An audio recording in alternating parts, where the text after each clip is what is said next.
Alright, hello everyone. Here we are back for another tutorial here. Just want to make sure that I'm on the correct bag here. Make sure that I have everything in just how I want it.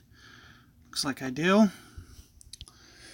And just making sure that I have everything set up. So in case you guys were wondering, that is the Golf Clash Notebook Android app.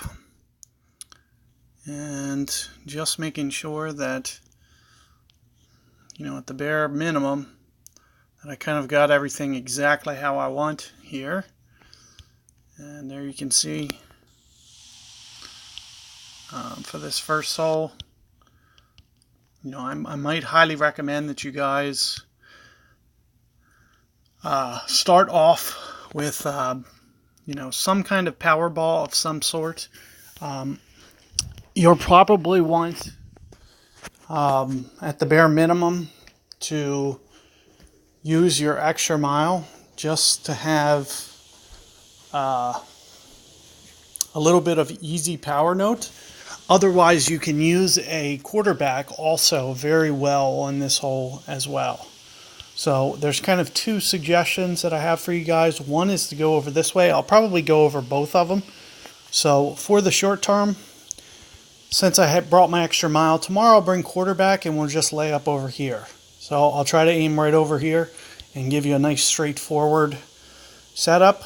But for today, I'm going to go about half power. I don't want to kind of overdo this, but you'll see that when I input this wind, it's going to be a very small ring adjustment. So I'm looking kind of a ring and a half over. And as I mentioned, I'm going to kind of back off the power just to be a little bit more precise. Of course, I could probably go full there in terms of length. As you can see, I'm not really pushing, but I just want to make sure that foremost that I'm safely in the middle of the fairway. Now, what I do expect from here is to probably get a backbone.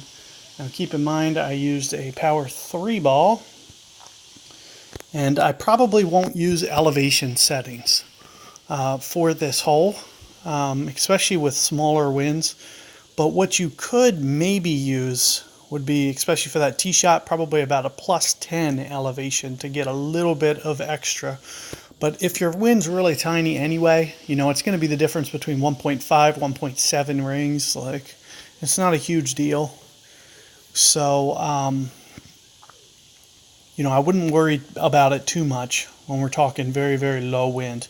Here you can see a really great ball over towards the right, and that might end up costing you. It looks like it's still snuck into the fairway there, but that could have been a little risky. So something that you want to avoid is, trying to power it too much and putting yourself in a little bit of trouble.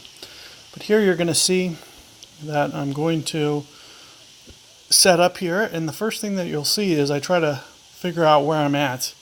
And it looks like I'm a little bit towards min club, just slightly. And all I did there was kind of scan the zone and then figure out it's probably about here. So you can see what's highlighted is 2.5 rings, and that's very close to what I'm going to use for my ring adjustment. Aside from that, I'm going to get relatively aggressive with the way that I set up here. And 2.5 rings right in here. Perfect ball. There you can see it bounces up and just misses. So you'll see that we'll be able to get very aggressive, very good chance. The only thing that you have to do is you have to factor in wind effect. So you can see how I went 2.5 rings and it kind of deflected off to the side. Well, we had a little bit of a left to right wind there, so it probably helped push it towards the right, and that's why you see it just miss. But I was getting a little tight on time, so foremost, I wanted to just get the shot off and kind of just show you the correction as to what you want to try to be doing for your setup. And if you haven't seen this aid, it is in the Google Play Store. It's called Golf Clash Notebook. Notebook for Golf Clash is the name of it. And it's a very good, useful tool for, ring adjustment. And also you can see that slider position, how I scanned for max club and I scanned for min club, and then I just moved the slider, that's this thing right here, to wherever the slider fell. And you can see that it returned a value of 2.5 rings, and then that's what I used for my adjustment. The only other thing that I needed to factor in was wind effect.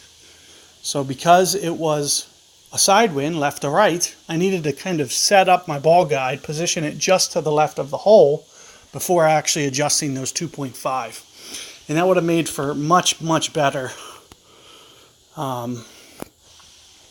correction there, and I might have even made it. So you'll see going that way, especially getting up to long iron capability, you're going to give yourself a very good chance to make that for albatross. But I will show you an alternate approach. I'll come behind. So if you guys want to check out my video that I do for you tomorrow, I'll have a method going to the right as well that will really help you guys, especially if you kind of have weak apocalypse or weak extra mile and don't have power balls. Then we can just as easily lay up to the right, and I'll show you how to do that tomorrow. So good luck today, guys. Let me know how that hole's working out for you guys, and I'll check you guys on hole number 2 coming up.